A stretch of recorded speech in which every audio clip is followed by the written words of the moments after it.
Would you rather have the ability to fly or be invisible?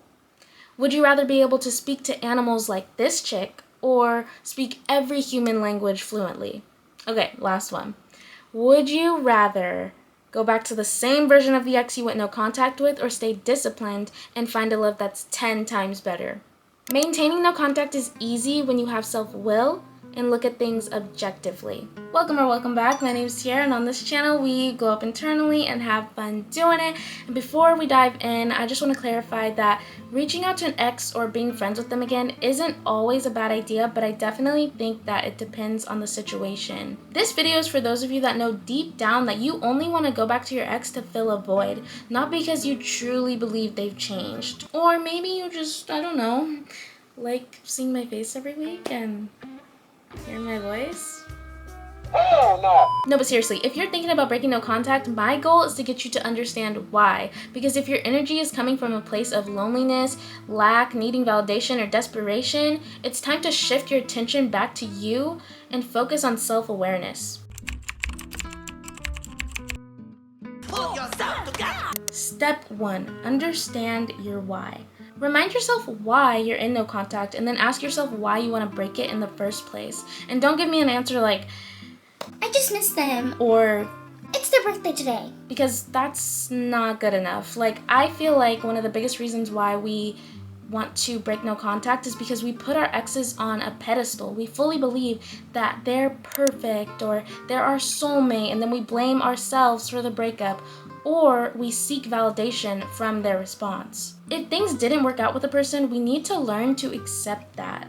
And this gets easier when you look at your ex for who they are instead of the ideal version of them that you created in your head. It's in an enchanted forest, abundant in squirrels and cute little duckies and... What? I know you ain't talking about the swamp. So why do you want to reach out?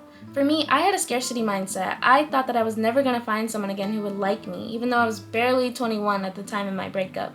Like, I was willing to settle for someone who couldn't even meet my needs, who would sometimes even brush them off, and I saw my ex as perfect, when in reality, I just saw myself as insignificant. Uncover your why by self-reflecting, because if your ex were as great as you say they are, you'd probably still be together. And I was able to take my ex off the pedestal by creating a breakup journal. I wrote out all the things I didn't like about the relationship, how I was treated in it, how I behaved in it. And I wasn't villainizing my ex when I did this. I was just being realistic and expressing my thoughts and feelings. And to this day, I don't think that my ex is a bad person. Like, it definitely takes two to tango, and there was room for both of us to grow in the relationship. But I had to learn to be self-aware. Every time I started to romanticize my breakup, I would just go back to my breakup journal and remind myself why things had to end in the first place, and this kept me grounded and helped me to see things for what they really were. I realized that the majority of the love and effort in the relationship was created by me. And if you relate to this, it's time to hold yourself accountable. Like, give yourself permission to mourn the relationship for what it was and for what it could have been. Learn about your triggers and dissect those negative core beliefs. Like, if you have an abandonment wound and think that everybody's just gonna leave you at some point, where did that belief originate? Where did it come from? Because I bet you it didn't start with your ex, babe. Like, don't try to fool yourself. Don't be like, Oh, it's because we broke up, so now I just feel like everyone's just gonna leave me. like, no, that's not where it came from. It probably came way before then. So figure out where it came from so that you can dissect it and work through it. Let me give you a scenario to put things into perspective. Imagine an old man tells Aang, Katara, and Sokka from Avatar: The Last Airbender, "Don't touch the fire because it will burn you." Katara understands and doesn't even risk touching the fire. Aang hears the warning but touches the fire anyway, and he learns from the pain and never touches it again.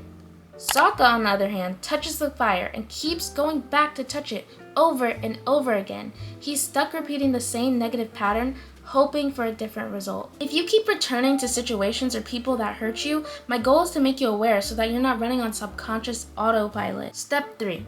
Maintain it or break it. If you really want to break no contact, I want you to hold off for 1 month. That's 30 days, okay? And during that time, I'm gonna give you a few quests that will help you decide whether or not you're gonna break no contact. Imagine that I'm like an NPC that you encountered in a video game and you're saying, challenge accepted. What the f do I know about No contact. It's easy. Tierra. You can do it. You can do it for sake. Come on, I'ma show you. Come on. Shit.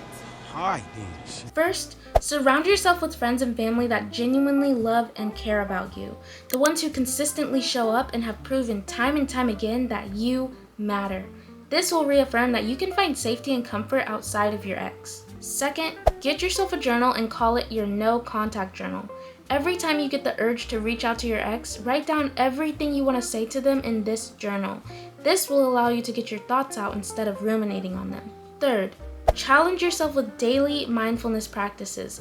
This could be anything from morning meditation, going for a walk or run, journaling, reading 10 pages of a book before bed, trying a new hobby like yoga, getting a gym membership, drawing, scrapbooking, crocheting, cooking, or even learning a new language. Shifting your focus towards yourself in your personal journey is way more beneficial than fixating on your ex. And if you think that journaling is a little too hard, or you just don't really like writing, even though I think there's literal science behind journaling and how beneficial it is for us, you could try to start with like doing voice memos on your phone or even just recording yourself. However you're able to get those thoughts out, do that. After those 30 days, it's normal to still feel sad or mad about the breakup.